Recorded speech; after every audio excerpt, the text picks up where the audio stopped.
question assez rapide. Vous avez parlé des stratégies, enfin, vous avez décrit les stratégies de l'attaque du patronat. Est-ce que vous avez un résumé des stratégies de résistance de l'époque? Voilà.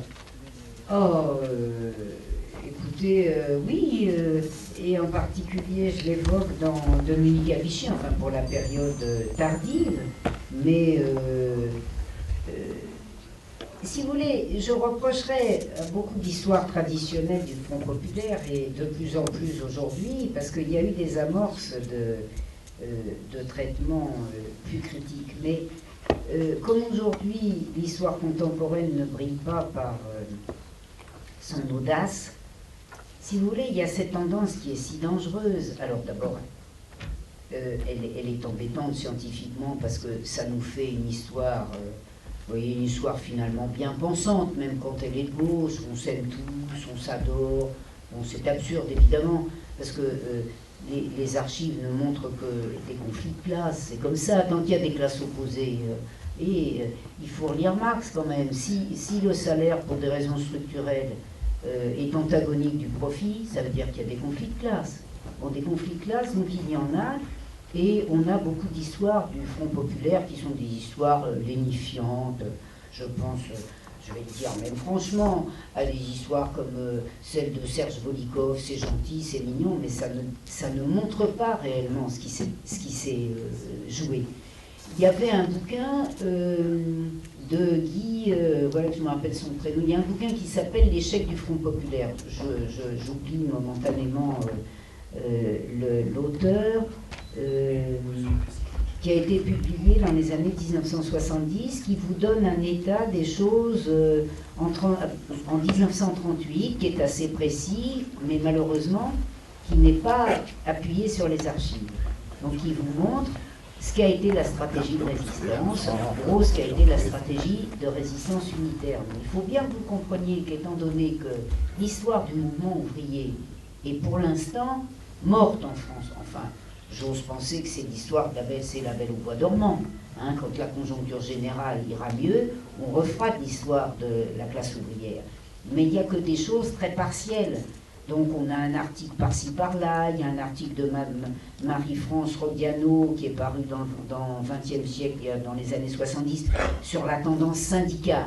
Mais elle-même, qui a fait un article très important, c'est-à-dire qui a montré ce qu'était le courant droitier de Belin, jusqu'à quel point il était aligné idéologiquement sur l'Allemagne et le patronat, manque de l'essentiel parce qu'il n'a pas travaillé sur les archives. Et je veux vous dire à cet égard que finalement, si on avait une histoire qui fonctionne bien, il faudrait maintenant qu'elle s'attelle à l'histoire des années 30. Moi, quand j'ai préparé le choix de la défaite, j'ai commencé en 1999 ma recherche d'archives parce que venaient d'être libérés les fonds jusqu'en 1939. Ça a mis 60 ans. Ça vous explique que Paxton, outre qu'il était devenu un historien mondain, mais enfin ça a été surtout accentué ces dernières années, ait fait un bouquin sur les dorgéristes, un des mouvements fascistes que je ne vous ai pas cité, c'est le mouvement Attrape-tout en direction des paysans, hein, le front vert, le front agraire de Dorgère. Il était à peu près aussi agriculteur que moi. Mais enfin, il touchait les agriculteurs. Le livre de Paxton sur Dorgère est un mauvais livre. D'ailleurs, il l'a dit, il n'avait pas d'archives. Donc la question que vous me posez, il faut qu'elle soit réglée un de ces jours par des jeunes historiens qui auront du courage et pas trop le sens de la carrière et qui diront « Moi, j'ai décidé de travailler sur la classe ouvrière des années 30. » Le travail est à faire.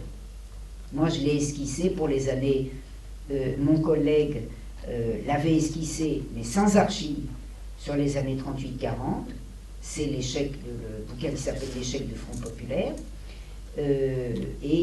Moi, je l'ai esquissé pour 38-40. Il faut le faire. Voilà. Vos enfants, vos petits-enfants, vous-même, si vous êtes historien, faites ce que les jeunes historiens ne font pas aujourd'hui. Osez vous attaquer, surtout si vous allez passer les concours et si vous bénéficiez encore du statut de la fonction publique. Osez vous attaquer à des choses qui ne sont plus attaquées parce que l'histoire contemporaine est sous influence. Alors, justement, à propos des archives, quand on voit les pouvoirs qu'ils ont eus enfin, les synarques depuis toujours. Comment on peut expliquer qu'ils aient laissé les archives s'entasser comme ça sur toutes ces histoires? C'est une question très intéressante. Là, vraiment, ça pose... Il est impossible. Et comment est-ce qu'on peut y accéder aujourd'hui? Parce que vous dites vous-même que vous n'avez même pas la possibilité vraiment d'y accéder, enfin de sortir les dossiers pour pouvoir le prouver. Vous réécriviez certains... Ah bah d'abord, heureusement, on ne peut pas sortir les archives. Non, mais les sortir comment dire, en photocopie ou autre chose. Ah ben d'abord, on pourrait éventuellement, certaines, on pourrait les sortir en photocopie, beaucoup non. Parce que même dans les archives... C'est les plus importants dans le général. Même dans les archives dites, non, parce que, par exemple, aujourd'hui, on peut de plus en plus photographier. Moi, il se trouve que je suis un vieil artisan, j'ai pris l'habitude de tout annoter, je ne fais jamais une photo, j'annote tout. En plus, ça m'est très utile parce que avec l'ordinateur, ça me permet d'avoir mes citations qui sont déjà prêtes, hein, si vous voulez. C'est bien joli de photographier, mais après, il faut quand même transcrire. Bon, aujourd'hui, oui, on peut photographier des documents. Le problème n'est pas là. Le problème, c'est que il faut que vous sachiez qu'en contemporain, il y a une énorme déperdition d'archives. Si vous me lisez, et si vous me lisez, vous vous rendrez compte, par exemple, de la déperdition gigantesque des archives de la Synarchie et de la Cagoule. Mais en contemporain, on a aussi une chance. On a une masse d'archives gigantesque. Ce qui fait que le petit bout de l'iceberg, de milliers d'icebergs, ça finit par faire des choses fabuleuses. Vous comprenez, quand on n'a pas d'archives quelque part, on va ailleurs. Quand vous regardez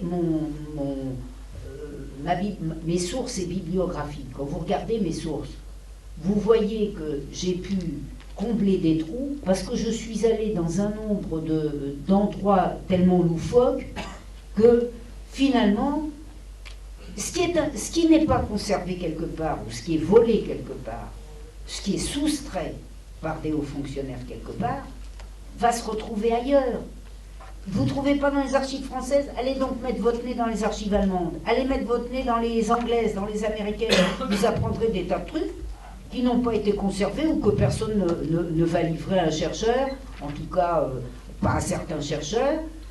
Et donc vous allez pouvoir reconstituer. Et puis, il y a énormément de choses il y a des choses qui sont classées ou soustraites qui ne sont pas livrées aux chercheurs. Mais il y a forcément des archives compromettantes qui sont livrées aux chercheurs. Alors ma question principale, c'était pourquoi en fait. Pourquoi est-ce qu'ils les ont laissés à se... C'est pas possible parce que tout appareil, enfin réfléchissez, tout appareil d'État a besoin d'archives. C'est impossible. Regardez, alors vous me direz, ils pourraient en soustraire plein au classement. Ils en soustraient plein au classement. Oui, ils pourraient les mettre dans le sens où ils essaient de nous écrire l'histoire aujourd'hui. Mais de toute façon, actuellement, à la limite, ils s'en fichent. Les historiens n'y vont pas. Non, mais les archives officielles, elles sont délivrées. Je voudrais citer... C'est vrai, tout à fait. Non, mais y compris des éléments de base. Je veux citer deux exemples locaux, très simples, sur cette période. Le premier, c'est les archives départementales, la numérisation des journaux dans les archives départementales des Alpes-Maritimes. Les deux quotidiens qui ont sombré dans la collaboration, ça s'arrête en 1937. La numérisation. On a depuis le premier numéro jusqu'à 1937. À partir de 1937, c'est plus numérisé. Deuxièmement, quand on cherche aux archives municipales, par exemple de Grasse, la période, dans les journaux, donc c'est déjà une indication, la période 39-44, même chose. Il manque des tas de pages sur les éditions locales et des tas de numéros. Alors quand on voit ça, on imagine ce qu'il en est du reste.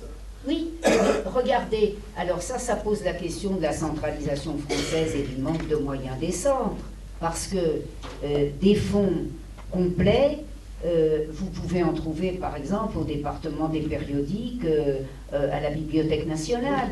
C'est-à-dire que même s'il y a une déperdition énorme, il y a une telle accumulation dans des endroits tellement différents. Alors vous avez raison, finalement on n'a même pas... On n'a peut-être que 10%, mais on a 10% tellement de fois dans tellement de choses différentes. Je vous donne un exemple, un seul, mais qui vous indiquera quelles sont les possibilités. Bon. Bonnet et Ribbentrop se rencontrent les 6 et 7 décembre 1938. Vous n'avez aucune trace, et à mon avis, d'ailleurs, il n'y a aucune trace, je ne pense pas que Bonnet ait raconté à qui que ce soit sa conversation en tête-à-tête avec Ribbentrop. Qu'est-ce que vous croyez que Ribbentrop a fait? Il s'est empressé d'écrire à Hitler ce qu'il venait de se dire. C'est comme ça que vous apprenez dans les archives allemandes que Bonnet a dit à Ribbentrop, oh là là, elle est formidable, votre politique juive, ah ben oui, on va les mettre à Madagascar, 38, hein. Bon. Et bien si vous voulez des exemples comme ça, vous en avez plein. Quand Chautemps, qui fait le malin, Chautemps, qui est un des hommes de la gauche de gouvernement, qui a été un complice actif, et d'ailleurs stipendié, payé par Vichy, pour aller aux États-Unis représenter Vichy pendant la guerre. Hein. Donc, quand Chautemps avoue à l'ambassadeur américain Boulit, parangon d'anti-bolchevisme, qui fricote d'ailleurs avec tout ce qu'il peut y avoir de plus collaborationniste à Paris, y compris le couple royal, l'ex-couple royal britannique, dont le roi n'ayant pas été détrôné parce qu'il a épousé une divorcée, mais parce qu'il a épousé une espionne allemande. Elle est américaine, mais c'est l'espionne de Ribbentrop. Bon, quand même ça faisait un peu désordre, même si la contamination était très grande dans les milieux privilégiés britanniques. Donc, quand Chautemps vient dire à Boulit, en 1937, vient annoncer à Boulit sa future chute, parce que lui, il a une formation qui n'est encore pas officiellement assez à droite, hein, le gouvernement qui succède à Blum. Et puis quand il dit, oui, mais la population française n'est pas encore assez alarmée et secouée pour qu'on arrive à une solution d'union nationale. Ah bon? Comment on va alarmer et secouer? Vous voyez, par des choses comme ça, vous retrouvez d'autres choses saisies par les archives policières, et finalement, il vous manque des parties essentielles, c'est vrai, mais vous avez des éléments tellement recoupés, tellement solides, que vous arrivez quand même à dire à peu près ce qu'ils font. Même si vous ne savez pas l'essentiel, c'est vrai. C'est vrai.